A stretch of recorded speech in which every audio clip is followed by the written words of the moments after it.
Shalom,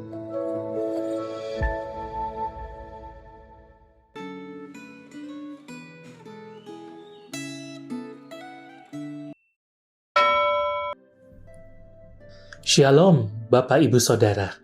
Hari ini kita akan belajar firman Tuhan dengan tema Cukup dan Aman dalam Takut akan Tuhan. Sebelum kita merenungkan firman Tuhan, mari kita berdoa. Ya Tuhan, pimpin dan sertailah perenungan kami. Kiranya firman-Mu memandu langkah hidup kami sepanjang hari ini. Dalam nama Tuhan Yesus kami berdoa. Amin.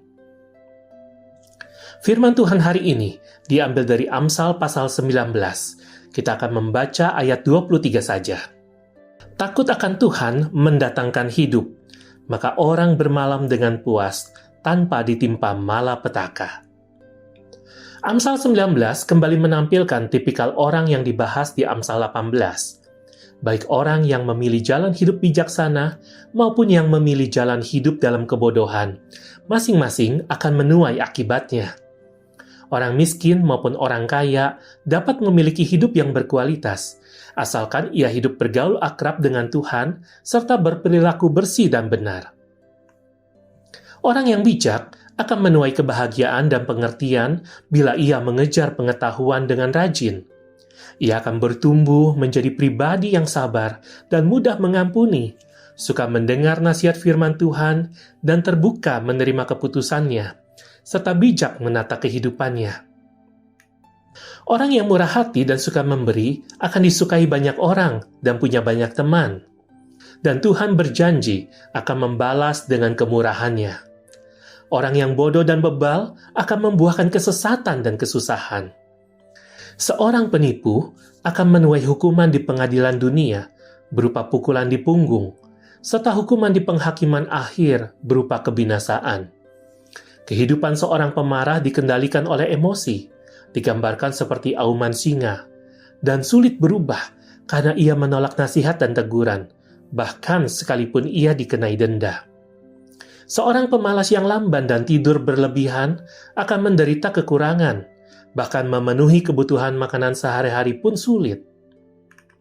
Takut akan Tuhan akan mendatangkan rasa cukup dan puas, serta rasa damai dan aman, karena dijauhkan dari malapetaka.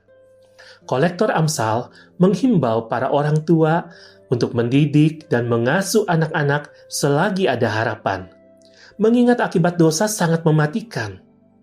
Orang tua harus bijak dan menggunakan cara yang tepat, bahkan bila perlu menggunakan cara yang tegas dan keras. Pola pengasuhan yang pertama dimulai dengan meletakkan dasar firman. Yang kedua, mendidik dan mengajarkan pedoman. Yang ketiga, memperingatkan dan mengulangi pedoman. Yang keempat, diakhiri dengan menerapkan disiplin dan menegakkan pedoman. Setiap langkah pengasuhan anak yang alkitabiah dapat kita temukan, baik teori maupun contoh-contoh praktisnya dalam kitab Amsal.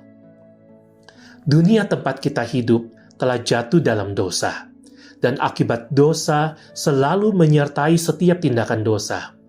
Syukur bahwa iman kepada Kristus membuat setiap orang percaya memperoleh pengharapan dari kematian dan kebangkitan Tuhan Yesus.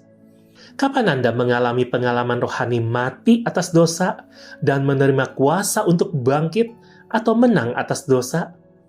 Apa yang Anda lakukan agar Anda tetap berada dalam keadaan takut akan Tuhan? Mari kita berdoa. Ya Tuhan, tolonglah setiap kami untuk lebih menghormati dan mengasihi-Mu. Tolonglah kami untuk lebih menunjukkan ketaatan kami kepada perintah Tuhan. Biarlah hidup kami boleh jadi hidup yang dekat sama Tuhan. Dan waktu dekat sama Tuhan, kami memperoleh hikmat bijaksana yang kami butuhkan untuk menjalani kehidupan di tengah dunia ini. Kiranya yang Engkau menolong setiap kami, supaya kami boleh terus punya rasa cukup dan aman, bukan karena apa yang kami miliki dalam dunia, tapi karena apa yang kami miliki di dalam Tuhan. Besertalah dengan kami sepanjang hari ini. Di dalam nama Tuhan Yesus kami berdoa. Amin.